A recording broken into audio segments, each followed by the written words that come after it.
Our next speaker is Sister Simone Campbell, the Executive Director of the Catholic Social Justice Lobby Network in Washington, D.C. As an advocate for the poor, she lobbies on issues of healthcare, economic policy, and immigration reform. She's also organized the Nuns on the Bus, which is pretty much what it sounds like. Yep. Applause. It's a group of nuns on a bus driving across the country advocating for social justice. Did I get that right? Okay, good. They actually started their very first tour right here in Iowa, visiting Congressman Steve King. And I don't know if he should not get a round of applause, okay? All right. So I don't know if you know this, but Sister Simone, but Congressman King is still around, and if you want, you could pay him another visit while you're in town. So they returned, the Nuns on the Bus and Sister Simone returned to Iowa in November of 2012 and in the fall of 2014, working closely with Progress Iowa on both trips, which was just wonderful to be a part of. So please help me welcome our friend and outstanding advocate for social justice to the stage, Sister Simone Campbell.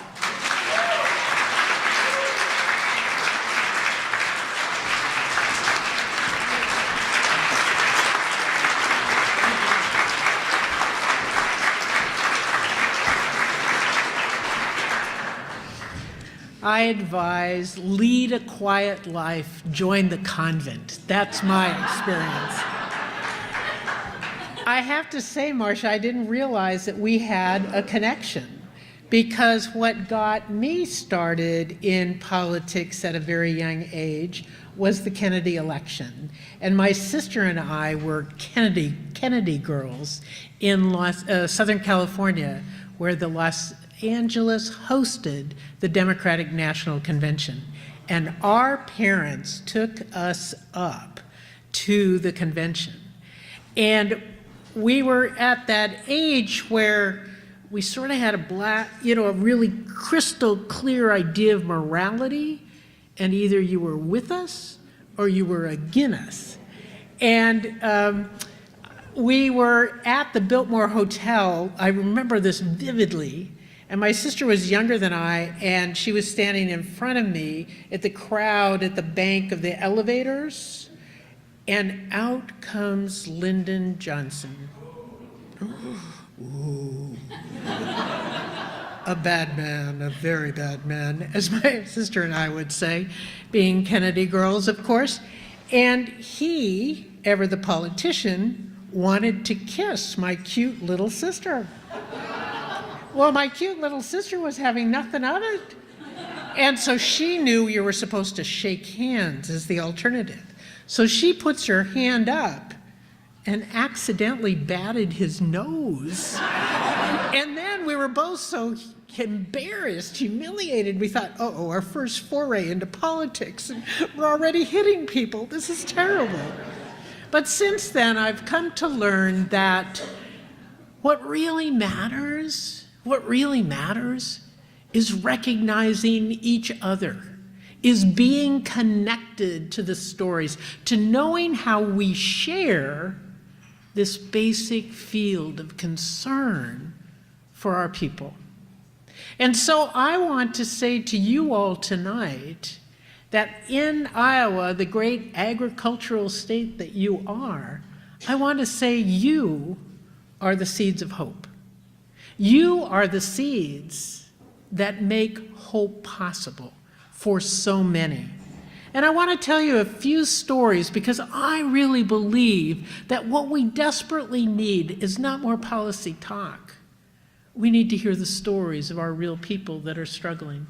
And I want to start with Margaret, who some of you probably have heard me talk about. But Margaret died in 2012 because she lost her job. She lost her health care. And her family had a propensity to colon cancer. This was before the full expansion of the Affordable Care Act, before Medicaid was expanded, and so she did not have access to health care. She died in June of 2012 because she didn't have health care. No more Margarets should die. for a lack of health care. And what Congressman Loebsack was saying is our struggle. But we can't do this struggle on the academic idea of block granting and not block granting and what the ratio of percentage of return to the states are and all that sort of esoteric, important but esoteric stuff.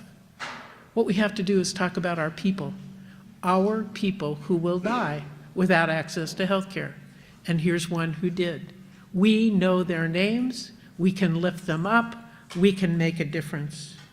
And then we can talk about Matt and Mark, these two 10-year-old twins that I met in Toledo, Ohio. Matt and Mark had gotten expelled from school for fighting. Now, I don't understand this idea of expelling kids from school for fighting. It just doesn't quite seem right, but I'm not a teacher, I'm only a lawyer, so I don't know. But these two kids got expelled, and Matt and Mark, these twins, had divided up responsibility between them. Matt held all of the emotion for the two of them, and I felt like if I looked at him too hard, he'd just burst into tears.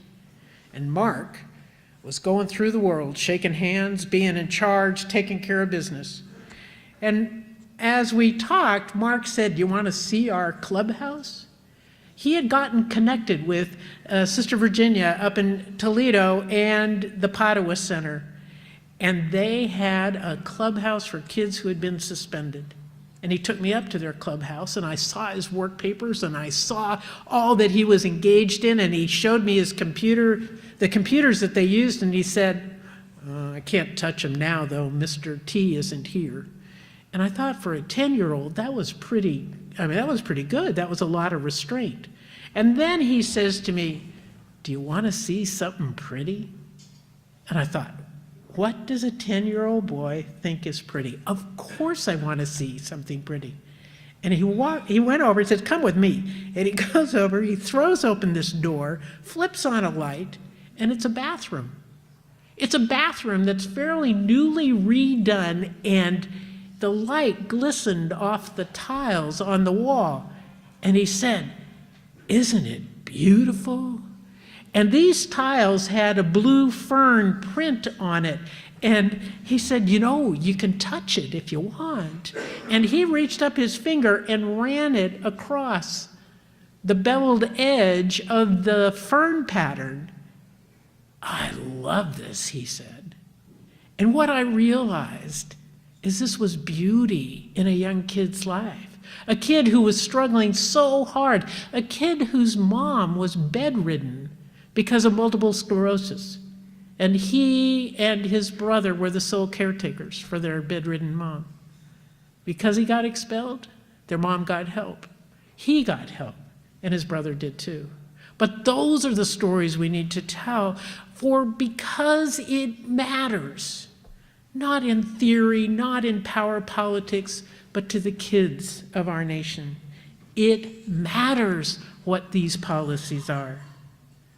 And then I need to tell you about the senior citizens that we met in Midtown St. Louis.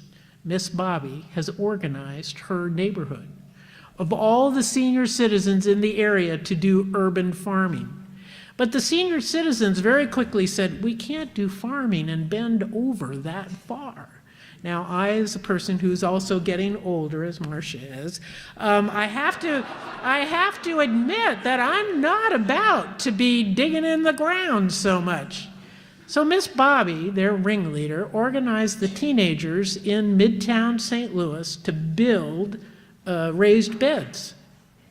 And the grandmas started doing agricultural farming, and they got George Washington University there to give them a trailer that they take fresh fruits and vegetables around to the food deserts. They got the teenagers to serve as they're in charge of the sale and distribution of the fruits and vegetables, and the women come along and they give cooking classes. What do you do with this vegetable? How do you cook it in a tasty way? And what I loved is that they are committed to staying in their community even though it's beginning to experience the gentrification that often drives people out. And they have said, oh no, you're not taking our neighborhood away. You're welcome into our neighborhood, and let us make it a place where there's income diversity, where we can build together a community, because we all hunger for the same thing. So in this challenging time where we're working on healthcare, where we're trying to take care of our kids, and where our seniors need a sense of meaning and engagement, often feeling pushed out and not welcome, we have work to do. And so as a Catholic sister, I thought I would close with encouraging you to 4 critical virtues for the 21st century. We need you, O seeds of hope, to exercise these virtues. And it's these. The first virtue that I urge on you, which is a little challenging after November 8th, I have to confess, is the virtue of joy. Joy is at the heart of our work because, quite frankly, many of us who care about progressive stuff, did you ever notice we get a little grim? We get a little serious and down? We get upset, worried, anxious. Oh my glory, what's the Senate gonna do? It's terrible. And then we say to our friends, come join us. It's not a very attractive advertisement. A modicum of joy, I think, would make the progressive movement a little more enticing. Just saying.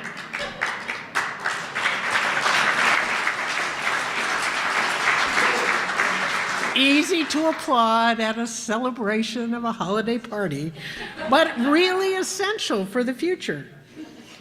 The second virtue for the 21st century that I would love to urge on you is holy curiosity.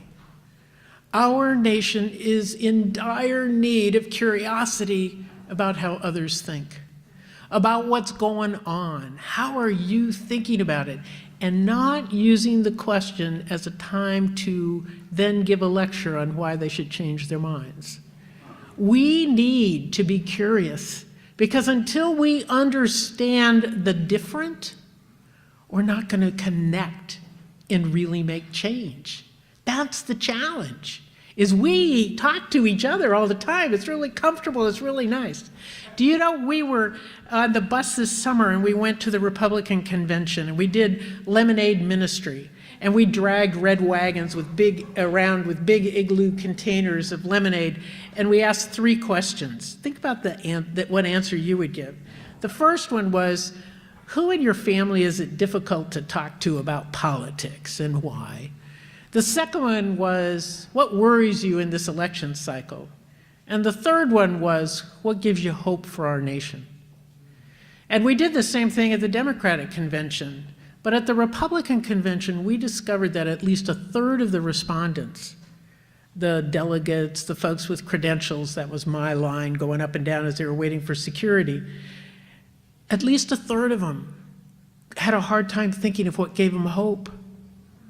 They didn't know. They knew their fears like that, but they didn't know their hopes.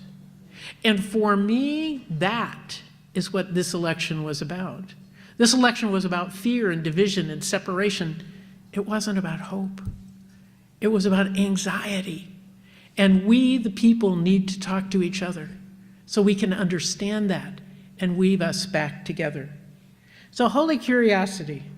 The third one, once you've gotten curious, once you've heard something, once you understand a new perspective, then you have a responsibility for sacred gossip. Sacred gossip as opposed to ordinary gossip. I've practiced a bit of ordinary gossip today, but sacred gossip is where you share the stories. Hearing the story of Matt and Mark, or Margaret, who died because she didn't have access to health care, or of Miss Bobby in central St. Louis making a difference in her neighborhood.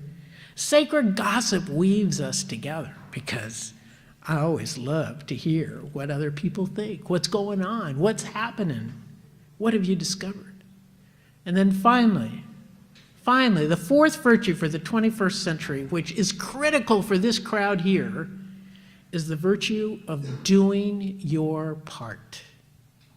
Doing your part. That means the curse of the progressive often is you have to do it all.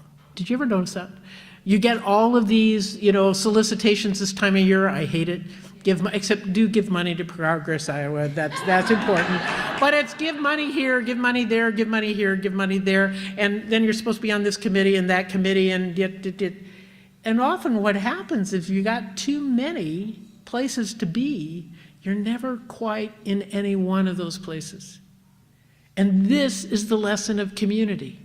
The lesson of community is if you're in community, you only have to do your part because somebody else will do their part and it'll all get covered.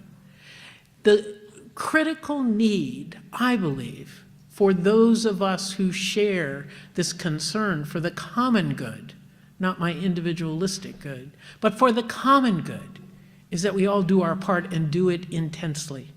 Share the news, share the gossip, share the joy, share the curiosity. But if we each do our part, it all gets done. And then Progress Iowa won't just have 70,000 folks following them, though you've got some interlopers in DC that keep an eye on your email and your Twitter. But outside of that, I'm sure that's nourishing too for Progress Iowa because we keep an eye on it.